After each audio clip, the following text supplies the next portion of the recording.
నమస్తే, welcome to Telangana వెలుగు. నేను మీ రాజు. రైతులకి సంక్రాంతి కానుకగా రాష్ట్ర ప్రభుత్వం రైతు భరోసా ఇచ్చే ఏర్పాట్లు చేస్తుంది. సో మొదటగా ఎన్ని ఎకరాల వరకు ఇవ్వాలి అనే ఆలోచనలు కసరత్తులు కూడా మొదలుపెట్టింది. దానికి సంబంధించి ఒక సబ్ కమిటీ వేయడం అనేది జరిగింది.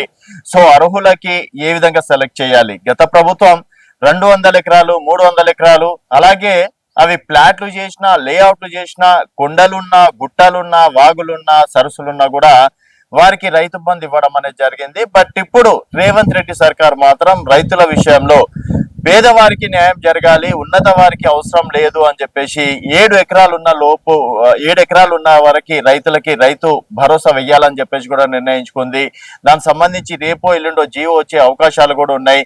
సో 7 ఎకరాల వరకు దాదాపుగా 75% మంది రైతులు ఉన్నారు 7 ఎకరాల లోపు ఉన్నవారు. మిగతా 30% మంది రైతులు 7కు పైగా భూమి సాగు చేస్తున్న వాళ్ళు ఉన్నారని చెప్పేసి కూడా చెప్పుకోవచ్చు. సో వారికి కూడా ఎవరైతే భూమి సాగు చేస్తున్నారో వారికి కూడా రైతు భరోసా వేసే ప్లాన్లు చేస్తున్నారు. అంతేగాని అక్కడ ఇల్లులు కట్టుకొని, ఫామ్ హౌస్లు కట్టుకొని, ఇంకేదో కట్టుకున్న వారికి రైతు భరోసా ఇవ్వడం కుదరదని చెప్పేసి కూడా తేల్చి చెప్పేయడం అనేది కూడా జరిగింది. సో 7 ఎకరాలు ఉన్న వారికి సంక్రాంతి లోపు రైతు భరోసా ఇస్తామని చెప్పేసి అంటున్నారు. సో సంవత్సరానికి 15,000 రూపాయలు ఒక ఎకరాకి, అంటే ఒక విడతకి 7,500 రూపాయలు, సంవత్సరానికి ఒక ఎకరాకి 15,000 రూపాయలు ఇస్తామన్నారు. గత ప్రభుత్వం 10,000 రూపాయలు ఇచ్చింది, ఈ ప్రభుత్వం 15,000 రూపాయలు ఇస్తామని చెప్పేసి ఇవ్వడం అనేది జరిగింది. సో దాంట్లో భాగంగానే ఈ సంక్రాంతి వరకు 7 ఎకరాలు లోపు ఉన్న వారికి మాత్రం డెఫినెట్ గా రైతు భరోసా వేసే అవకాశాలు ఉన్నాయి.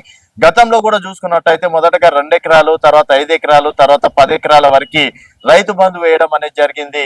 బట్ ఇప్పుడున్న సిచ్యువేషన్ లో అన్యాయంగా దాదాపు వేలాది కోట్లు, ఎగ్జాంపుల్ చూసుకున్నట్టయితే మల్లారెడ్డి కావచ్చు, తర్వాత ఇతర ఎమ్మెల్యేలు కావచ్చు, ఎమ్మెల్యేలు, ఎంపీలు, కలెక్టర్లు, ఈవెన్ వాళ్ళకు కూడా అప్పుడు రైతు బంధు రావడం అనేది జరిగింది. లెక్కకు చూస్తే వాళ్ళకి రైతు బంధు అవసరం లేదు. అలాగే కూలీలకు సంబంధించి 12,000 రూపాయలు ఇస్తామన్నారు, కౌలు రైతులకు సంబంధించి 12,000 రూపాయలు, సాగు చేసే రైతులకు 15,000 రూపాయలు ఇస్తామన్నారు.